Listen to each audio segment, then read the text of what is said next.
Good evening. Call to order the Finance Committee meeting for Thursday, December 8th. First item on the agenda, approval of the minutes from November 17th. Move to approve. Second. Any discussion?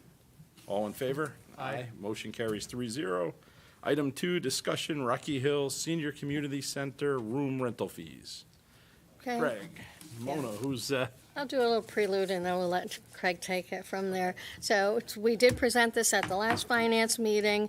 We've made the adjustments, I believe those that were of concern.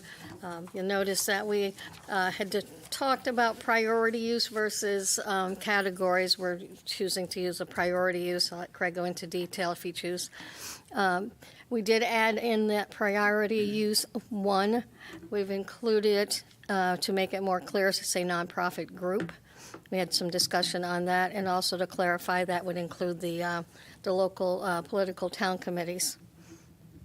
We've adjusted the word to say predominantly in the second group rather than entirely of Rocky Hill. And I think you'd like where we had changed that column with the custodial to specify the business hours that would impact. So I think those were the highlights. We had some language added in for clarification on the alcohol use. yep, I noticed that. I know we have some further comments on it, so. Okay. And then we'll invite Craig. Come on up, please. And I did touch base with Craig earlier today, just to kind of give him a heads up that we did have items that Yep. we do want to discuss. And I know one that the three of us didn't like was the word priority still. And I think categories was kind of possibly the acceptable way. It's just, Category. Category 1, Category 2, Category 3. priority just seems like it's the order that someone gets to use it versus Okay. the level, that's all. Right. Okay. So would you rather have it just say Category 1 users? Category 1, Category 2, I don't think you have to use the word user. Just Category 1. And then, I don't know, Bill, Jeff, I don't know who wants to, would you like to go Yeah, if I can first? jump in, yeah.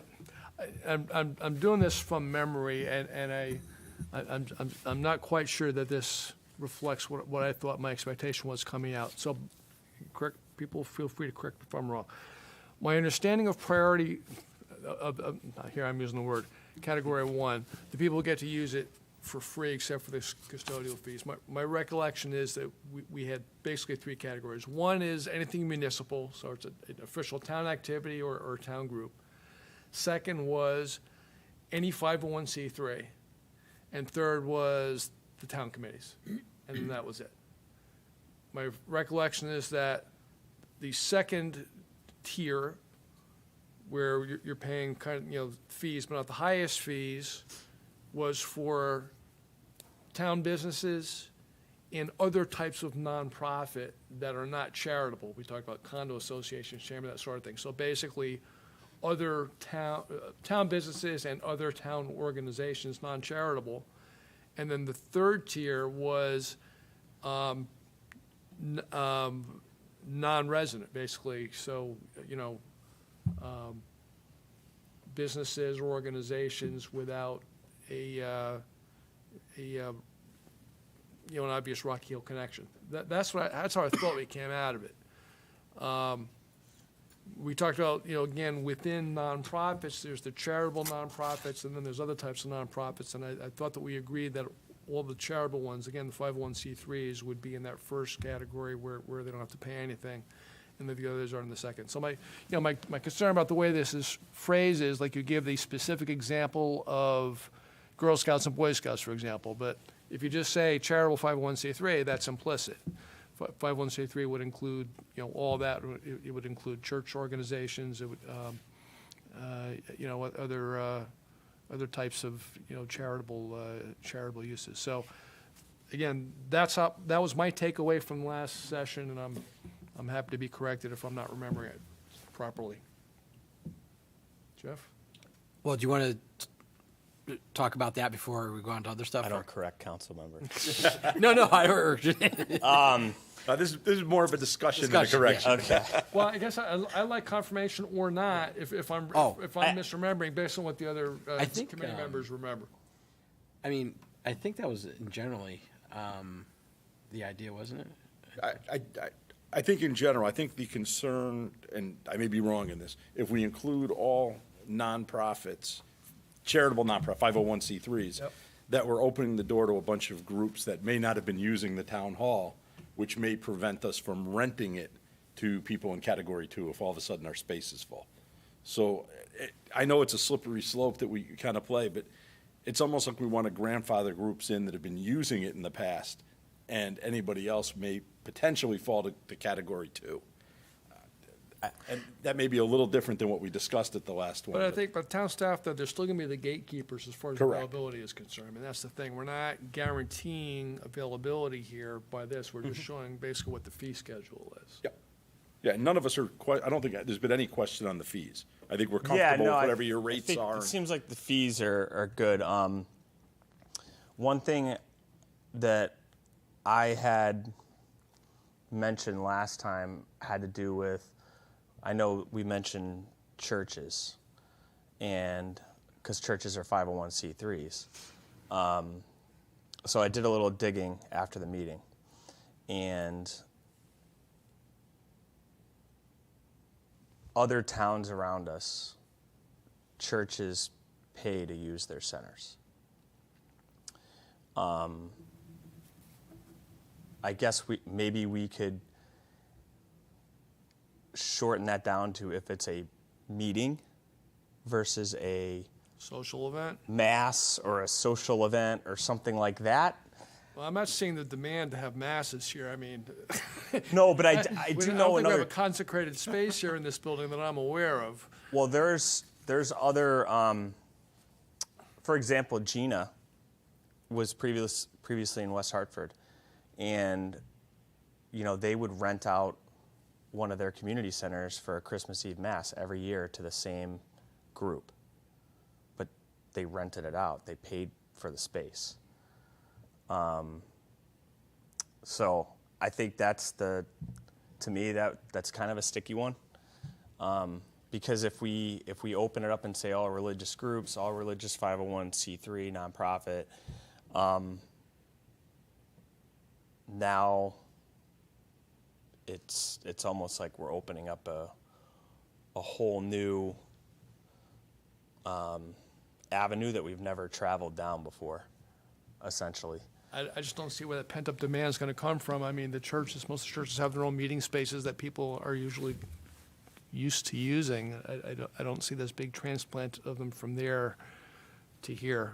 I'm not I think it'd be seeing it. more if somebody wanted to start small, a religious organization or of a church or something, as opposed to like an existing church. You're right; it's not going to, unless they need, they rent out of space, they have a meeting or something. But they're not going to have services here. But I don't know. I don't know. I'm not privy to that. But I mean, we can't just think about it now. We got to think about the what if type of thing. I don't know. Well, if I want to make a distinction, I'm gonna put aside the masses. I think that's a red herring. But if I want to make a distinction between meetings versus, social events, I suppose, it seems fair to charge for a purely social event, no matter who the organization is. But again, if you're talking about committee meetings or something like that, which again, I can't see there being a lot of demand for people who already have spaces, but I don't know how you single out churches and saying, we're going to give every other charity free, but we're only going to charge churches. I mean, No, I that. think I that's think we're why missing that's why I something. was very specific, Okay. and I just said local youth nonprofit. Yeah, and that's, you and I'm- only- why- yeah. so we're going to That's bar pretty- senior nonprofits, for example? I mean, why are we going to say the youth organizations are free, but senior organizations are not? This is my problem with trying to cut it that finely. I can answer that. So that is how our field rental policies have been. We could say, hey, field rental and community center rental, two different things. We could do that too, but that's how our field policy agreement was. It was. We have senior citizens looking to borrow the softball fields? You never know. Well, okay, but I mean, We have an again, adult softball league. But I didn't say adults, I said seniors. Yeah, I'm not singling seniors out. Nope. Well, That's but- just how it was. That was copied over from there. That's all.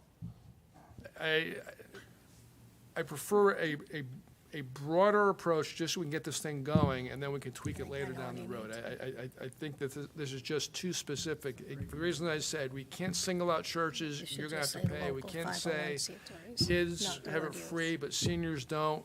We're just getting into a patchwork approach here, and then you're gonna have all kinds of organizations that are gonna be, Yeah, and take- you know, in between that are not directly addressed here. I'd rather have broader I categories think I get 'em. and then adapt as we need to, but Well, this too much says- specificity here, I think, is just problematic. I mean, this says Rock Hill Parks Recreation / Senior Services, so what, when you say seniors, I think that constitutes municipal. Right, that's organization. municipal, but you could have other, you know. Mona wants to.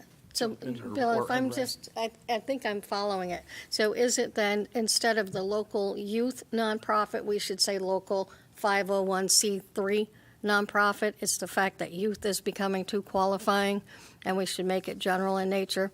Well, the other thing is, Substituting that? Is again, that- when you say local, you know, or a nonprofit with a Rocky Hill presence kind of thing. For example, the Boy Scouts of America, is that a local nonprofit? Well, the Rocky Hill chapter is, Correct. you And know, I, so that sort of thing. 501c3 nonprofit with a local presence. That would do it, right? I think so, yeah. And again, if that triggers this, you know, outpouring of people trying to flood our space, then we can deal with it, but you know, let's see. By no means is this final either. I feel like it is kind of a work in progress. I think we're close to final. I like to look at it almost like a living document. We start out with something, and we have the ability to adjust if it doesn't work. But we got to get the framework set for what we're looking. Like Craig, one of the ones, that maybe this is too specific, but we note Rocky Hill Park and Rec Senior Services, and then Rocky Hill High School, but we don't mention any of the other schools. So could we just kind of generically say BOE. any Rocky Yeah, Hill BOE. municipality or Board of Education? Sure. Rocky Hill. Yeah. I mean, maybe the high school is the only one using it at this point, but it doesn't mean, you know, I'm Sure. thinking like middle school may need the gym for an event. Yeah, same thing, that's why I thought municipal broadly. Yep. 501c3s broadly. Right. And then we have this, and then we're special treatment for our town committees, because we know where our bread is buttered. Because it's hard enough for both of us to get volunteers. I mean, Yeah, I know, right?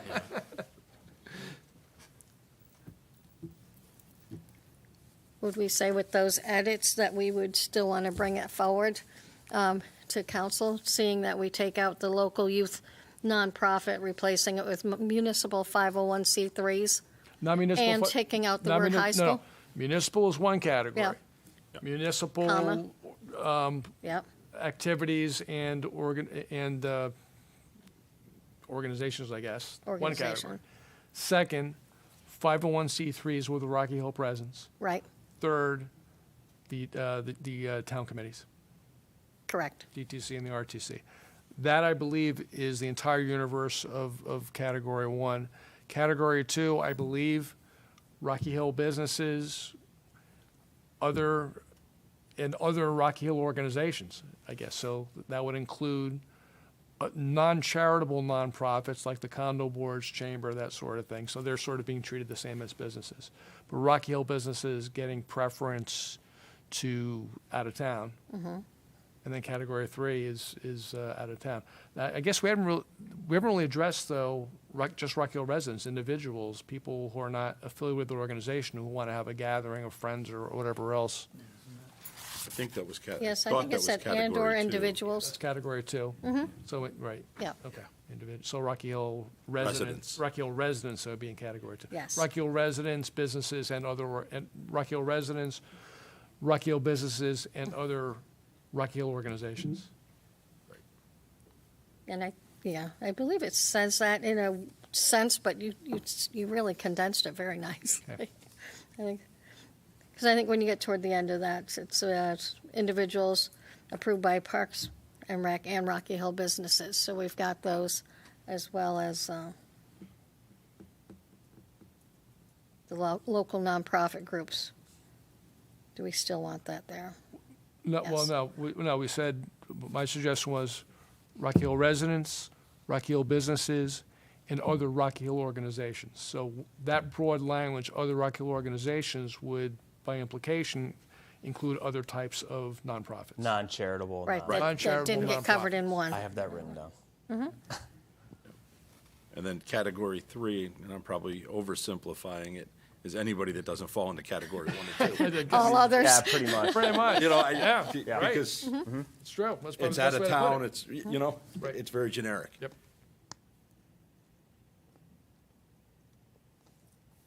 So if we could make those changes, I guess procedurally, And put a caveat down there, rates and categories are subject to change.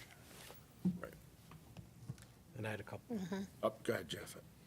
So, well, if we're done talking about the categories, so, We're never gonna be done. well, for the time being. This is a hot button topic. First a question. Between the 3 different categories, does, say, for example, folks in the first group category able to book things sooner on the calendar than any of the other categories? Everybody has a fair shot, X amount of time out, or?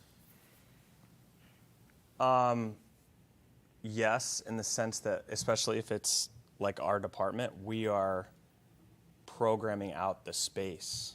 You know, that's what we do. We Well, I'd program out the exclude- space. Craig, I'd just exclude your department. Your department, Yeah. municipal Right. groups. I mean, you should be able to book that 6, Yeah. 8 months, whatever you need in advance. And then at that time, there shouldn't be anything else Okay. in there. So it's really, you know, it's going to be whoever reaches out first. So a category 3 is the same option to book something 6 to 12 months out as category? Not 6 to 12 months out. We put a limit on. Okay, on, so what is that? put a limit on 2 months Okay. for that. That's what we put in there. But I understand also that might, there might be situations where someone's trying to plan their banquet for the end of the year, for their end of the year party or what have you, and they need more than 2 months to plan it out. I mean, I guess that could happen, but I think we wanted to set a number of 2 months. But then and I- that's at the discretion of the Subject to parks director. discretion. Yes, and then that would be subject to my discretion. Like, I think really what this is coming down to, this isn't like a weeknight thing that we're talking about. We're talking about your after hours use of room 1, the big, you know, the event room. I think that's where it's going to head. I think that's going to be the biggest.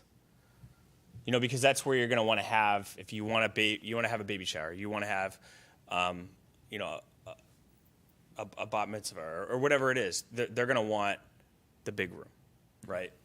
So, And to book it well, more than 2 months in advance. well, yeah, especially if it's something like that, or if it's like a wedding reception or something, you know. So, they're going to want to book that a little farther in advance. Yeah, because, Yes. so for example, not that this would compete with an event like that, but like the town committees, they generally know that they're the first whatever day of every month for a year, so Yeah, that's the they thing. probably want to book their stuff a year out even. Yeah. You know, it's the same time same whatever, first whatever every month. Are they allowed to do that versus third category groups can't do, you know? I guess I'm just trying to understand. I mean, I think that's something that we could, you know, set up. I mean, is that more of a discretion thing, or is that going to be something more detailed in this document, or? Well, I think that's something also that we could come back and say, you know, if it's something that's like a yearly schedule, like your town committee meetings, for example, that's a really good example. Another example would be like, what are our program needs? Are we running the same seasonal programs, you know, year after year, and where do they fall? So when we're making the schedule, we could look in advance, or we can look the previous year to say, hey, this was this, this was this. Or they wanted, you know, room 2 that night, but it was booked with a program, so we moved them to 1A, 1B, or 1C. You know, I think we could still make those in advance for those programs, for example. Greg, I just say this to make sure, and I think we're all in agreement. The concept of renting out rooms and room space is that it will not affect any of the town programs. So we definitely want to make sure that that is Correct. priority 1. This is when a room's available. So we don't, you know, just kind of saying it publicly, the intent of renting out room space is not to impede Parks and Rec, the Board of Education, Senior Services from hosting any of their events. this would be secondary. Correct. Okay. I But- just want to make sure that people understand that. But if, now, on the flip side, let's say someone booked a private party on a Saturday evening and we wanted to have something that Saturday evening. They were in there first. We wouldn't bump But yeah, you can't do something that, yeah. that was already booked in Correct. advance. Just, You have a contract. yeah, correct. Understood. Yeah. But I don't want anybody to come back and say, hey, you canceled XYZ program because you got a rental. That's not the way it's working. No. This is Right. Nope. after the fact. And the reason, one of the reasons why we ran with the 2-month number is because usually for us, our programs are in the system for their rooms, 2 to 3 months in advance. It depends on what season we're programming for. Like for the winter, and we do the winter and spring brochure. We combine those brochures to save money. So we put those in a little bit. Those are probably 3 months in advance. But then when it comes to summer, fall, those are 2 months in advance. So our stuff is usually in by 2 months. And with But- this going into effect, you'll have to even make that more of a internal policy that, hey, you got to make sure we do everything more than Correct. 2 months in advance, because we know if we're not, then it could get booked potentially by somebody Yes. else. So it'll just have to be an internal thing that you'll have to. Yeah, and we're abide by. we're used to that too because we work really closely with the high school, and youth leagues don't get fields until the high school has inputted their schedule, and then if the high school doesn't get their field times, or they don't get their reservations in time, we give them a gentle reminder, and if they still don't do it, then that's when we start, putting in the youth teams. Essentially, it's kind of similar. So if I understand the concern, you don't want to book things out 5 or 6 months in advance because you could have a town program that hasn't figured out a schedule for that time frame yet, and you don't want to have it already booked before you're trying to nail down your own dates. Do I understand that? In a way, yes, but for these purposes, I don't think that's going to be the case because I think it's going to come down to really come down to the usage in room 1 for those special rentals. That's what I think I think that's what it's going to be. Because we're flexible, right? So if we didn't have something in and we wanted to start a program and someone already had a room booked because they have a meeting or a condo association meeting, we would take that, and usually we have like a spare room during the week we could move programs to in the event things like this happen. You know what I mean? So, wouldn't hurt then a caveat as well, and we're building in all the caveats here, I guess, but, something to the effect that at town staff's discretion, parties may be moved to comparable space as needed, something like that, just to give people a heads up that Yep. they thought they had room 2, they end up in room 4 or something like that. Yeah. So I guess I would put in, caveats in there in general, just making it clear that you have ultimate discretion, that these are guidelines rather than etched in stone, and that, final judgment, are subject to the discretion of town staff, something like that. So the other thing, this is more of just trying to follow the fee schedule. I thought maybe this might be a little bit easier way. Like, for example, in the first priority, if it's Category. what's that category? Category. Well, it still says priority on my. I changed mine. So I didn't change it. If it's a weekday, it was just blank. So I assume it's no cost, but it was just blank as opposed to saying 0 cost. But what I was thinking of is trying to make it maybe easier to follow is instead of having the first column, you just start with the, if it's a, whatever room it is, and then you have 4 columns after: weekday, business hours, weekday outside of business hours, weekend business hours, weekend outside of business hours. Just say what the fee is for each opportunity. And then you have to footnote custodial fees. You have to say weekday. I think it's a little easier to follow how the fees work, if you know what I'm saying. I did on a little spreadsheet. I could show it to you, but it's. Why don't you forward the spreadsheet to Craig, and if he likes that, he could. Yeah. I don't think we're opposed to reformatting it. If there's a way or that you think it's easier to read, Yeah. Yeah, then it kind of makes it, here's the room, okay, and then I just say, okay, it's a weekday, non-business hours, that's my fee, boom. And you factor in any custodial fees, whatever fees you want, and it's just one number, and As long as it's an easy copy and paste for Rita. I think so. Accountants always think spreadsheets are the easiest thing to read. That's correct. Nobody else does. We don't use Word. Yeah, can you send it my way and I'll take a look at it? Yeah. And That's all I have. And not to beat this to death, but would it make sense to add a fourth category? And the only thing that would go in category one would be the municipal. Separate that from everybody else and even Put that first put one. that first, and everything else goes down one category. That way it's clear that town has first, and I would use the word priority. To book Right. rooms and spaces. Right. I think that's kind of why that whole priority Yeah, word was yeah. used in the first place. But But that's really the only one that truly has priority in terms of first dibs on the space. It's Right. municipal. I think that's a good idea. And then it's really nothing else changes. We just move that up one. sure. And that way, no one's I gotcha. questioning that our activities are the first priority. I like that. All right, so if we're good with the comments on it, what are our next steps to get this to the council meeting for the 19th? I think in concept, the only way is we'd have to have a special meeting for the three of us to actually meet. And, or we could take the draft that you send before the council meeting, send it back to you with any comments we have, because I think we're in agreement with what we want, and then try to get this on the agenda for the 19th. I think Is that that- would be the goal, if we Yeah. want to say with edits regarding categories, new definitions, and possible spreadsheet format. That's a long-winded, Yeah, I don't think we're making significant changes to Yeah, it. no. It's, There's really some some key tweaks. words that need to be added Yep. for sure. And then, this time of year is very difficult to get everybody together between the holidays coming up. Yeah, it's crazy. I can't And do it. work schedules and Special year ends, meeting, yeah. So if we could do that and then get it into the council agenda for the 19th. Sure. Good. So should we be making a motion to Yes. approve this with Edits. the edits as presented? As modified. Okay.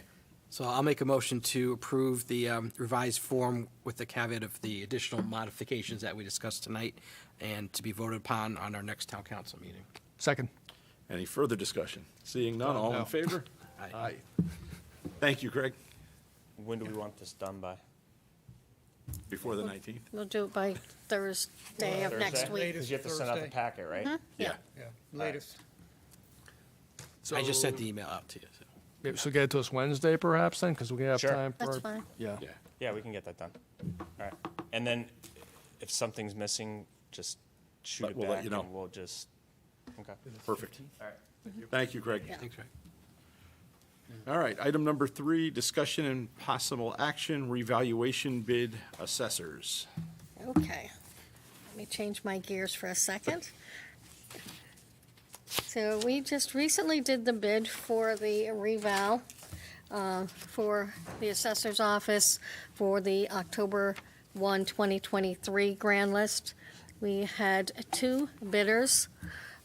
One which came in for equality valuation, that's our recommendation for the award to bid. They're from Waterbury, their cost $120,000. The funding for this would be through the general fund portion that we have for this year, as well as reserves for the capital non-reoccurring, and then the reserve portion, which will be in next year. The grand list reval goes in and completes into the 23-24 year. We had one other bidder, municipal valuation, that came in at $185,000. So it's our recommendation that we award the bid to Equality Valuation Services. So is there a motion? But just a question. So is that, I'm trying to remember the figure that we would typically plug in year by year. Was it 20 or 25? It was around 2025, and then it has been coming in as a recommendation for 40, because we are seeing that this, so we'll see next year will be the 40. Stuart Topliff, the assessor, put in for this year, for this 22-23, to have it at the 40, but we did reduce that. So if It's we- every 5 years though, right? So my recollection. 5 years, correct. I'm recalling, and that, I don't, maybe, I don't know if I remember correctly or not. I thought it used to be about 100,000, and so we would allocate 20 per year to kind of build up to that 100 every 5 years, or maybe it was 25 to get to 125. Am I? Right, it Was it had in that been, range? right, it had been 20, and then we were increasing it for this coming reval, knowing that Okay. it would increase. Right, So this is pretty much on par with it is, the past. it Okay, is. that's what I thought. Okay. And have we used this organization before, or? We have, and part of the scope of the bid that the assessor put together was that they had to be able to use the software that we had in place, which made this vendor be, actually quite the right one to choose. So I think that's kind of summarized down of the number of applicants that came in as well. Plus our timing, I think a lot of the other towns are going in and posting this bid probably earlier in the year, like around July or August, but because we were in the assessor's office deciding which software to use as the platform for the 23-24, brought us to this point with the two bidders. So Mona, with these different vendors who perform these services around Connecticut, is there any metric or any way to track, from vendor to vendor, the volume of appeals that are filed within the towns based on their work product? Because obviously if you have two vendors and one of them, the outcome of their work product is that you get 3 times as many appeals and legal fees, et cetera, that flows from that, then you're not really saving money. And I'm not suggesting at all that that's the case here, but I'm Right. just asking that question kind of Yeah. abstractly. Yeah, I'm not sure if anyone has done the study on that, but ultimately, anything that the vendor does is always approved by the assessor. So I guess regardless whether we chose one vendor or the other, everything is the final decision of our town assessor. So- Okay, I think that answers my question. Thank you. Should make a motion? Make a motion. So with that, I'll make a motion to approve equity valuation services for the contract to perform the reappraisal and revaluation of real property for the October 1st, 2023 grant list at a cost of $120,000. I second the motion. Okay, just a quick modification, going to the consent agenda. For consent agenda, yes. Yes. Okay. And all those in favor? Aye. Motion carries. Rio. Okay, now we get to our updates on special revenue. Okay. So on special revenue, not a lot of activity. I had earmarked a couple of items. It's probably to highlight. Again, we're looking at number one being the special rec. It's a large balance as of November 30th, but again, this kind of goes through its peaks and valleys. We had a lot of the activity in the summer, fall months, and then you'll start seeing this taper down as the final expenditures come through. So that will probably at this point remain at that balance and then be prepared for the upcoming season. Secondly, insurance loss. Just one expenditure came in case we're watching the year-to-date expenditures, and that was for a light pole. And we had to pay for it up front, and then we submit to the insurance carrier for reimbursement. There was no police report. It was just basically the light pole knocked down, and then we have to just recoup it through our insurance carrier. Yeah. So I thought you said light bulb. No, Light a pole. It's like $10,000. I wished it was a light bulb. Sorry. It's a $16,000 light bulb. Was that from a motor vehicle accident? Or? Yes, from what the photos were showing, yes. Someone hit it and drove off. It was a hit-and-run light bulb.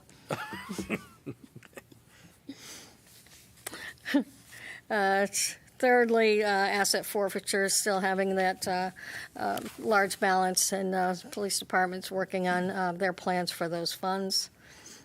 On number 4, we received another round of the NIPS money, so that's the $12,000. We have $23,000 available, and we should be coming back to you talking about the plans for the NIPS money.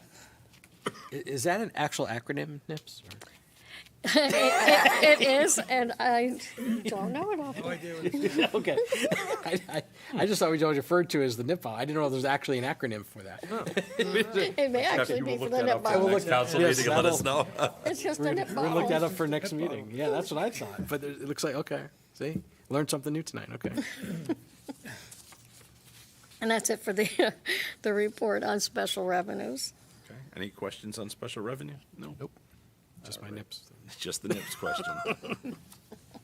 Special revenue, update reserve for capital and non-reoccurring expenditures through November 30th. And I will say there is very little activity on this page. We had small amounts of revenues that came in through the clerks that goes into the LoCIP fees. Other than that, not a lot of activity on this page. I'm not seeing any questions on that one. State aid for municipalities, 22-23 budget. One item that I point out for this month is the, down on the lower half where it says pilot. It does say May 23rd, the expected time for collection on that.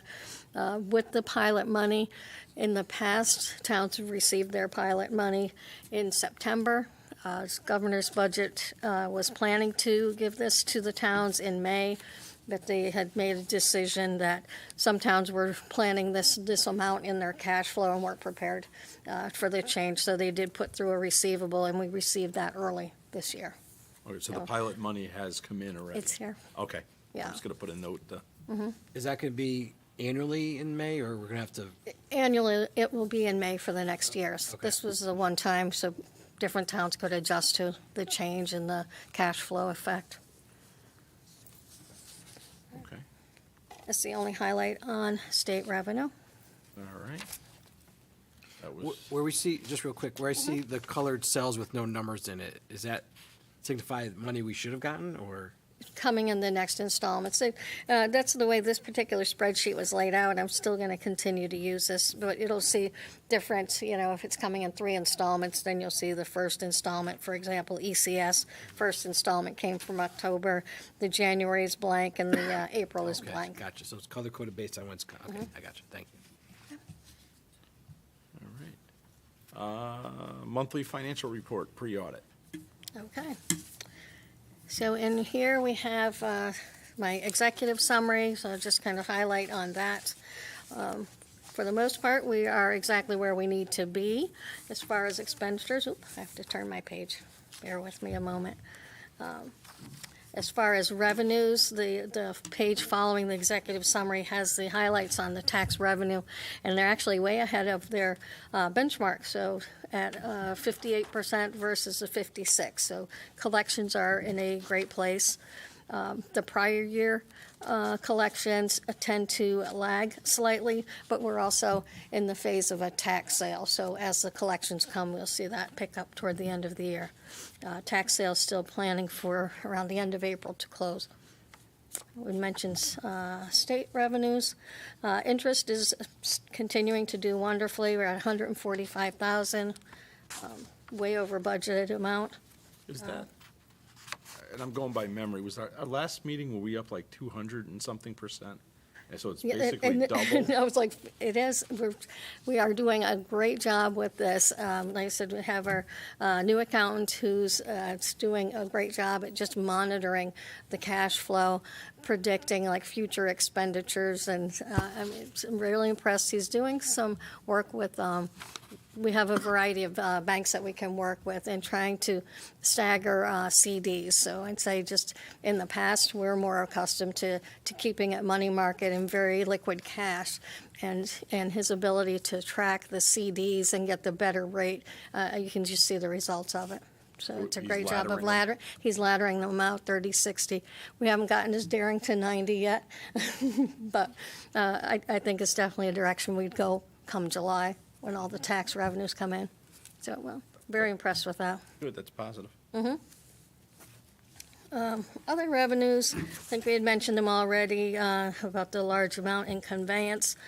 Building and building permit fees are actually ahead of the game as well, 57%. Last year, November was about 43. So I'm not quite sure if it's going to continue at that pace, but we'll just watch it because it'll taper off through the winter, obviously. As far as expenditures, we still see some savings in the town manager for turnover. The credit still will show regarding the central service fees. that credit is going to be used to fund our software package that we're going to put forth in the budget. Overtime is slightly higher. There's the report that we're putting in different, which shows by object, so you can see things like overtime as a total, coming forward. So if you look at that particular report, you can see that overtime is about 51% versus where it had been 42 in the past. So we've had some shortages in turnover in dispatch. Not shortage, just some vacancies and filling in with overtime.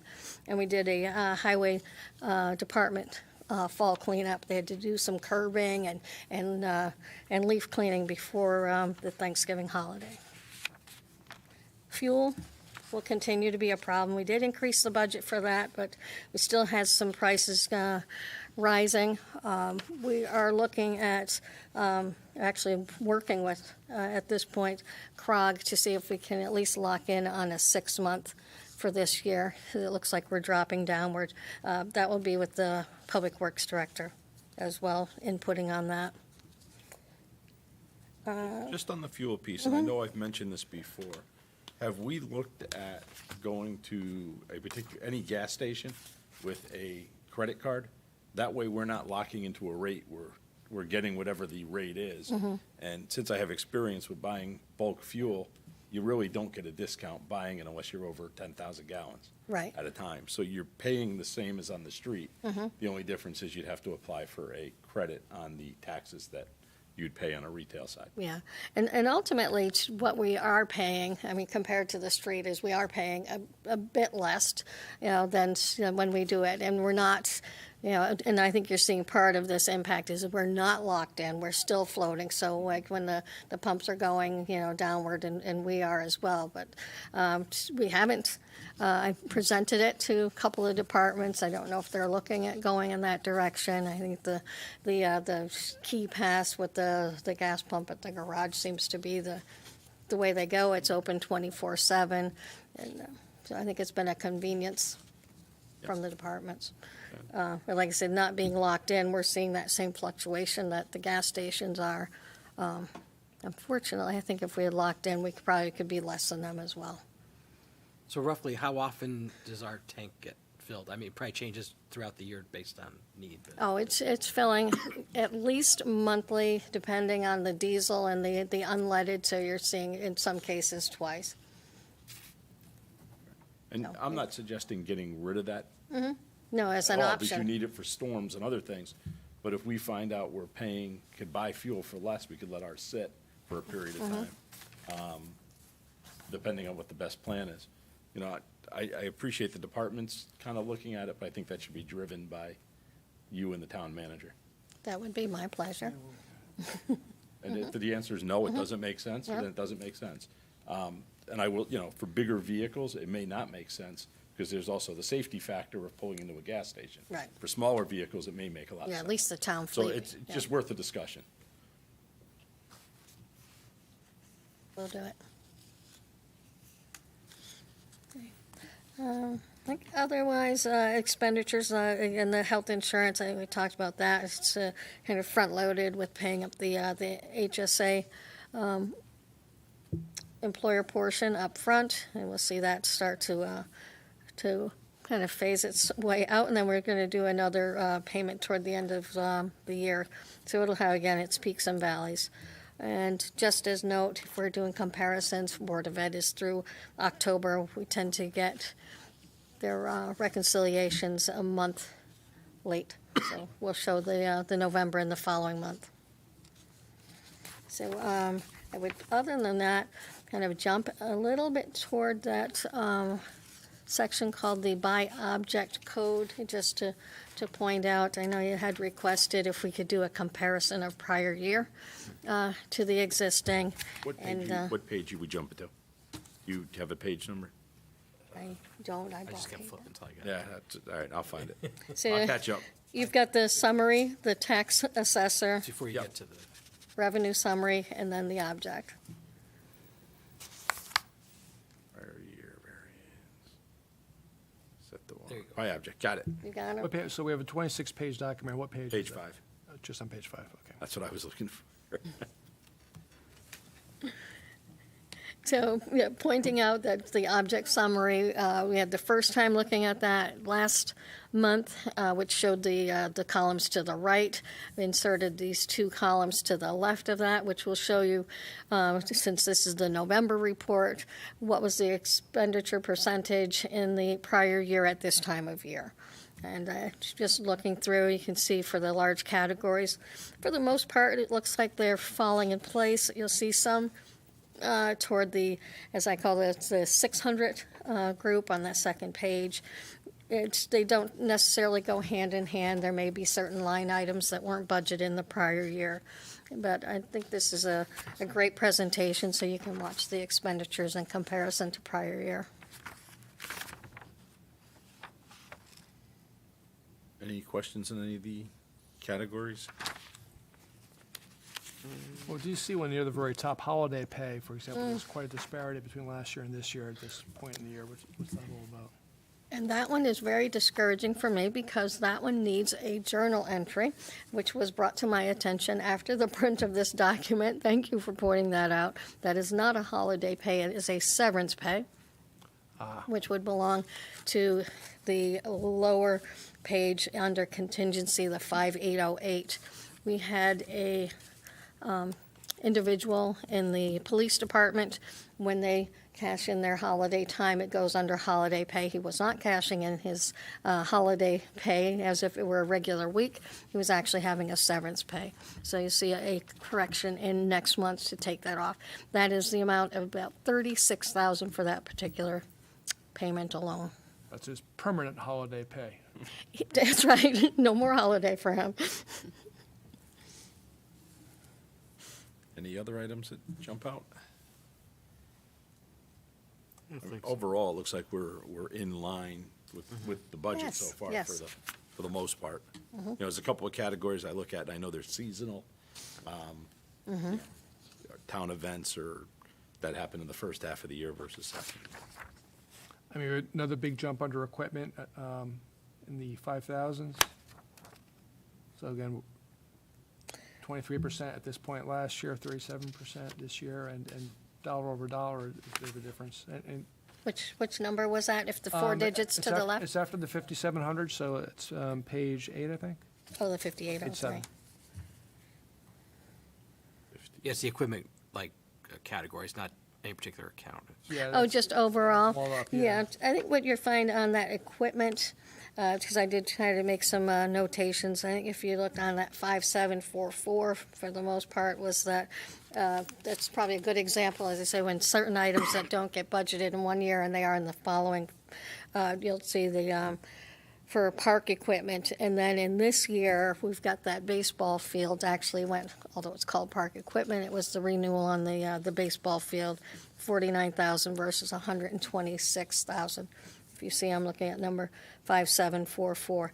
So occasionally you'll get some of these items that, if it'll skew off that bottom line total. I'd say for the most part, the objects summaries go well.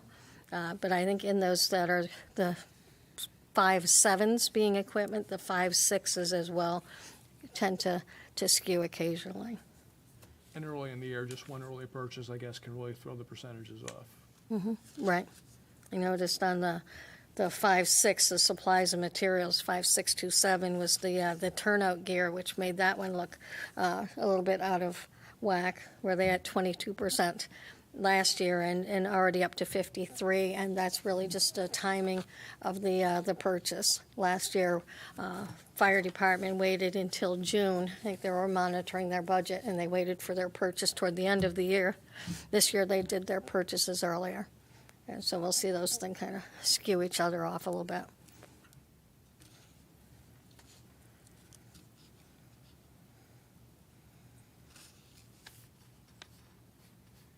Any other items, Bill? You good? Okay.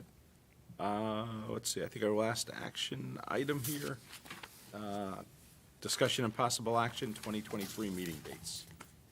Yes, at the last meeting, we had the possible meeting schedule that was with the third or the fourth Thursday.